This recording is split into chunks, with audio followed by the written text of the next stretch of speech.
The new issue of Down East magazine is out, and it looks not to the future, but to the past. Kind of ties in with the Bicentennial of Maine in 2020. With us here on 207 to talk about it, Brian Kevin, Editor-in-Chief of Down East. Thank you for coming in. Good to have you as always. Thanks for having me. Happy Bicentennial. Happy Bicentennial. This is going to be a fun year. A lot of stuff that'll be going on, and you guys are kicking it off in the month of January with this special issue. And you've got several articles that tie into this theme. Let's begin with your look at the Deluxe Diner in Rumford. Why did you choose this? It's not the oldest diner in Maine.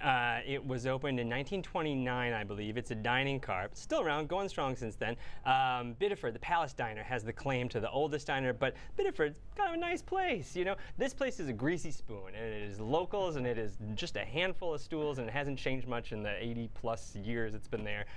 So we call it the oldest greasy spoon, and it's got a lot of character. A place with true Maine character. At the other end of the dining spectrum, you take a look at the White Barn Inn in Kennebunk, which is without question one of the most elegant dining establishments in the state. And I would be lying if I didn't say that I really like juxtaposing those two things, and it's something that we have fun doing. So yeah, you have the state's oldest greasy spoon, and then you have what has been since the 70s, you know, one of the sort of more upscale and storied dining experiences in Maine. What was kind of fun about that one is we got to have the former chef at the White Barn Inn, Bicentennial, who is now a photographer, go back to his old stomping grounds and shoot it, and there's kind of a fun concordance there.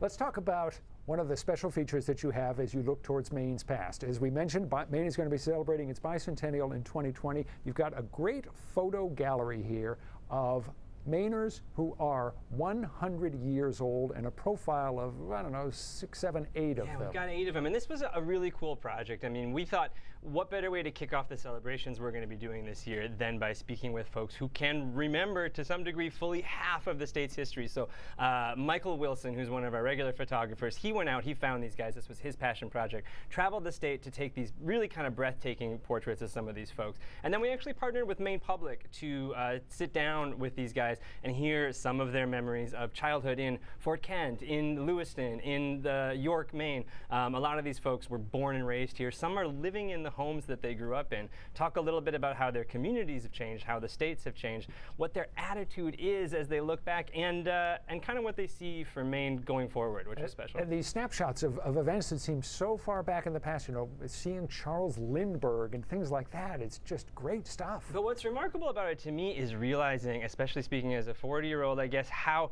not far in the past some of these things are. Hearing people speak about, you know, having to flee to the coast or choosing to flee to the coast because of a polio outbreak or something that in my head is like ancient history.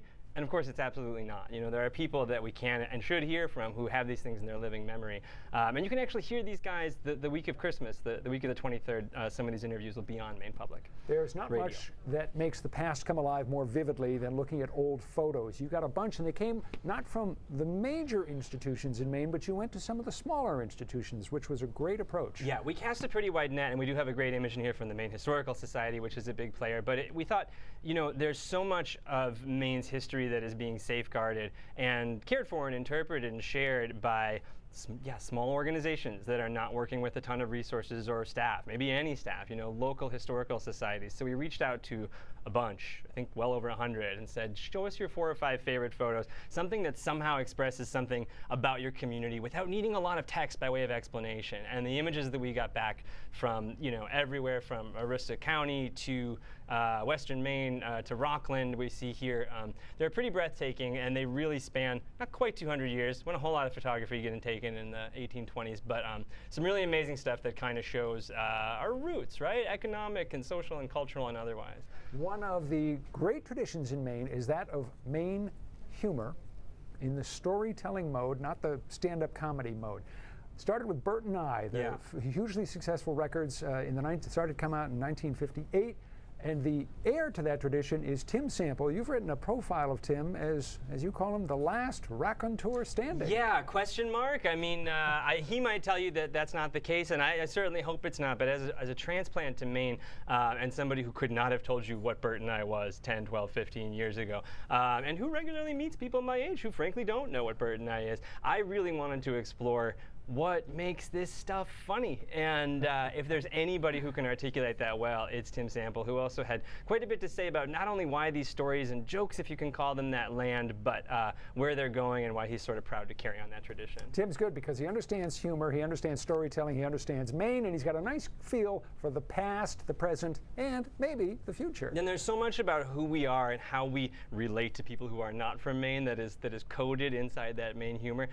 Tim would say, and I think he's right, that in addition to laugh lines, there's a certain sort of wisdom and a certain sort of secret identity. It's like a secret handshake in some of those old jokes and stories. So yeah. I learned a lot. All that and more. Great articles in the January issue of Down East. Brian, thank you for being here. Thanks as always. And stick around. Back with more of 207 right after this.